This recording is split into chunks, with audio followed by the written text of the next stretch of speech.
আব্বা এই ঈদে তো আমরা কোরবানি দিতেছি তাই না? হ বাবা, প্রতি বছর তো আমরা কোরবানি দেই। তো এই বছর আবার মিস করবো কে লিগা? ভাবতেছি এই বছর সবচেয়ে বড় কোরবানি দেবো আমরা।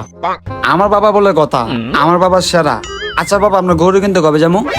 আরে আমার বোকা বলাটা কি কয়, সবার আগে সবচেয়ে দামি গরুটা এবার আমি কিনছি। আব্বা আমাকে না নিয়ে গরুটা কিনে আলেছেন, কাজটা একদমই ঠিক করেন নাই। আচ্ছা যাক, সবচেয়ে দামি গরুটা কিনছেন, আমি অনেক খুশি হয়েছি। আচ্ছা আর কিছু বলবি? আচ্ছা বাবা, গরু লাল নাকি সাদা নাকি কালা, আর গরু কই? গরুর রং কালাই, আর গরু ঘরেই আছে বাবা। আরে কি বলেন বাবা, বাবা হয়ে ছেলের সাথে মজা লন নাকি? ঘরে আমি আর আপনাকে ছাড়া তো আর কাউরি দেখি না। কেন ঘরে আর কেউ থাকবো কেন? তুই কি মানুষ নাকি? তুই তো গরু হই।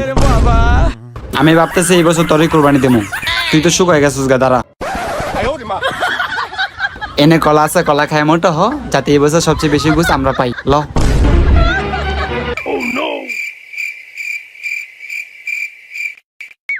बेटा मौज कर दी, हाँ मौज कर दी वाह बेटे।